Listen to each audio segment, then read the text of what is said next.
आ रहा था, पकड़ के मेरे को फाइन मारे। और फाइन काय की मारे, मेरी गाड़ी में खाली एक सीट थी और उन लोग फाइन डाले कि इसमें माल था।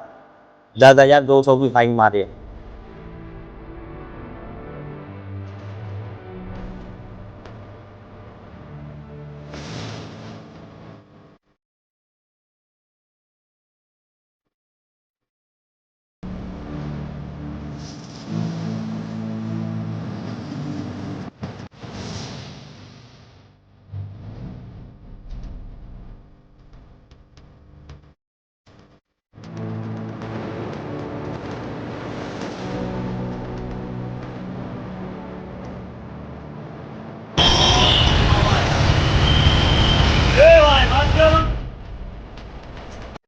हम इस कार्रवाई का निषेध कर रहे हैं क्योंकि देखो ये पावती है, इसमें 66-192 का जो सेक्शन मारा है और ऊपर मारा है 125। इसका 125 का मतलब ये होता है कि अगर ज्यादा प्रवासी, रिक्शा को 3 का प्रवासी का अलाउ है, अगर उसने चौथा बिठाया तो 1500 रुपये फाइन, 500 रुपये फाइन, 200 रुपये, जो कानून के हिसाब से बैठा है वो करो।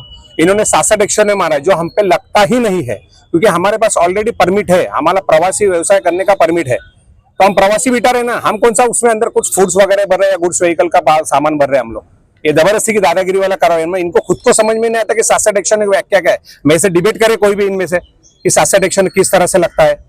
3 तरीके से 66 एक्शन में लगता है कि जैसे अभी हमारा परमिट है रिक्शा का, कसारा तक हमारा परमिट का कार्य क्षेत्र है, अगर उसके आगे हम लोग जाते हैं तो बिना परवाना हो गया। हमारा परमिट खत्म है तो बिना परवाना हो गया। हमने प्रवासी के अंदर अगर गुड्स भरा तो बिना परवाना हो गया। तो ये दादागिरी वाली कार्रवाई चले, इसके लिए हम लोग विजय कामले साहब के नेतृत्व में यहाँ पे आए हुए हैं और इसका निषेध करने के लिए, और ये गलत कार्रवाई है, एसीबी से बताने के लिए आए कि ये गलत कार्रवाई ताबड़तोड़ रोकी जाए और जिन जिन पे फाइन मारा है उनका सबका फाइन कैंसिल होना चाहिए। नहीं तो आगे हम लोग जो कार्रवाई करेंगे कामले साहब आपको आगे बताएंगे। अभी सिर्फ यही मुद्दे हैं आपके, इसके अलावा भी और कुछ? हमारे मुद्दे तो बहुत है, जैसे पैसेंजर टीएमटी और केडीएमटी जो है उनको भी 2x2 और 2x3 को ना 18 प्रवासी उभे आणि 12 प्रवासी उभे त्यांच्यावर पण कारवाई करा।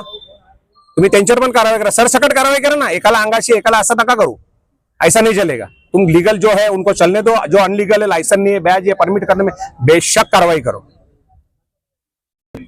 इसमें प्रमुख विषय ये है कि जितने भी व्हीकल के कानून है इसके अंदर सारे टाइप में अलग अलग अगर व्हीकल चलाते समय हम गुनाह करते हैं तो उसके लिए अलग अलग कलम है और अलग अलग उसके अंदर दंड है। परमिट का जो दंड है, मतलब रिक्शा का जो परमिट मिलता है, वो परमिट अगर रिक्शा वाले को है तो उसके अलावा वो जो गुनाह करता है उतना ही उसको दंड लगना चाहिए। लेकिन आज और कल की जो कार्रवाई के अंदर ये दिखने को मिल रहा है कि परमिट होते हुए परमिट ओके है, उसने परमिट के मामले में कोई गुनाह नहीं किया, दूसरे मामले में गुनाह किया है, तो दूसरा भी एक गुनाह के जो दंड है वो भी लगाया जा रहा है। और परमिट नहीं है या परमिट बंद हो गया है, ऐसे ढंग का भी एक 10,000 का दंड लगाया जा रहा है। तो उसके खिलाफ में हम यहाँ पे एसीपी साहब को मिलने आए, हम नीचे के ऑफिसर को मिले और उनसे जब बात किए तो उन्होंने, उनका कहना है कि ऊपर वाले ऑफिसर से हमको आदेश आया है। वो लेखी आदेश तो उन्होंने दिखाया नहीं, लेकिन फिर भी वो ऊपर वाला ऑफिसर का आदेश है, इसके लिए हम एसीपी साहब को यहाँ पे मिलने आए हैं। हमारा कहना ये है कि जो कलम उसने तोड़ा है उतना ही दंड लगना चाहिए, ये स्पष्ट हमारा कहना है। अगर वो एक्स्ट्रा पैसेंजर बिठाया तो एक्स्ट्रा पैसेंजर के लिए अलग से दंड है वो लगाना चाहिए, या उसने सिग्नल तोड़ा है तो सिग्नल तोड़ने का जो दंड है वो होना चाहिए, या उसने नो पार्किंग में गाड़ी लगाई है तो नो पार्किंग का दंड लगाना चाहिए। अब वो नहीं करते हुए उसके पास परमिट ही नहीं है, उसका परमिट ही खलास है, ऐसा सोचते हुए जो कार्रवाई हो रही है, मतलब 2-2 कलम का दंड उसको भरना पड़ रहा है। एक तो एक्स्ट्रा पैसेंजर भरा है उसका भी दंड भरना पड़ रहा है, और परमिट नहीं है उसका भी दंड भरना पड़ रहा है। तो ये जो है सरासर गलत है, और इसके लिए हम इनको कानून के अंदर का जो प्रावधान है वो बताने आए हैं। अगर उनकी कार्रवाई इसी ढंग से चली तो हम लोग जो है बड़ा आंदोलन, तीव्र आंदोलन करेंगे, और उसके जिम्मेदार जो है ये पुलिस रहेगी, इतना पक्का है। मुदस्सिर खान है, मैं कल्याण रोड से आ रहा था, पकड़ के मेरे को फाइन मारे। और फाइन काय की मारे, मेरी गाड़ी में खाली एक सीट थी और उन लोग फाइन डाले कि इसमें माल था। 10,200 की फाइन मारे। आज मेरे को हवलदार पकड़ा था ट्रैफिक वाले ने जगात लागे पे। स्कूल का बच्चा लेके खाली एक ही वर्ष बैठाया था मैंने, 2,000 फाइन भरा मैंने, फिर मेरी गाड़ी नहीं छोड़ा है। फिर भी बोला कि पूरा भरो, पूरा भरने के बाद जब छोड़ा मेरे को गाड़ी, फिर इसके बाद स्टाफ बोलता है ऊपर से ऑर्डर आया है, पूरा भरना पड़ेगा आपको। हम पूरा कहाँ चला के भरेंगे? हम 15 रुपए कर करके जमा करके 200-300 लेके घर पे लेके जाता है, इतना पैसा कहाँ से भरेगा हम? कहाँ से भरेंगे हम? आज रिक्शा वाले परेशान है, धंधा पानी भी इतना डाउन चल रहा है पूरा। रिक्शा वाले तकलीफ कोई पहचानता नहीं आज के दौर में, खाली गुनाह साबित करते बस रिक्शा वाले के ऊपर। तूने गलती किया, ये किया, वो किया करके फाइन मार देते दुनिया भर का। देखिए भिवंडी के अंदर जो हम लोग रिक्शा वाले हैं ना, ये जो ब्याज लगाए, लाइसेंस लिए, परमिट लिए, रिक्शा लिए, सब चोरी करके लेकर आए। ये सब ना सरकार से हम लोग ने चोरी करके लाए, तो इसके लिए ये लोग जो है हमको ढूंढ ढूंढ के फाइन मार रहे हैं। बात समझ रहे हैं आपको?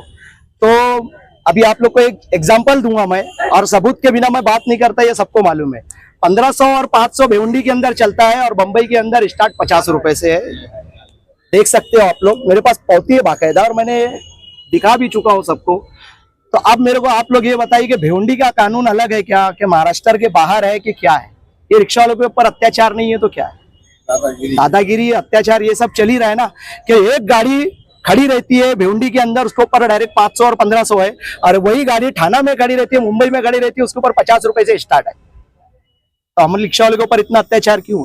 भिवंडी के अंदर एक बता दो मेरे को, पार्किंग किधर है क्या पार्किंग? भिवंडी के अंदर एक बता दो कि महानगर पालिका की तरफ से हमको कोई स्टैंड गाड़ के दिया है। भिवंडी के अंदर इतनी रिक्शा आ रही है, परमिट चालू है, बंद ही नहीं हो रहा है, और रास्ते का पता ही नहीं। तो ये सब के ऊपर कौन बात करेगा? ये सब पे कार्रवाई कौन करेगा? कहाँ है लोग?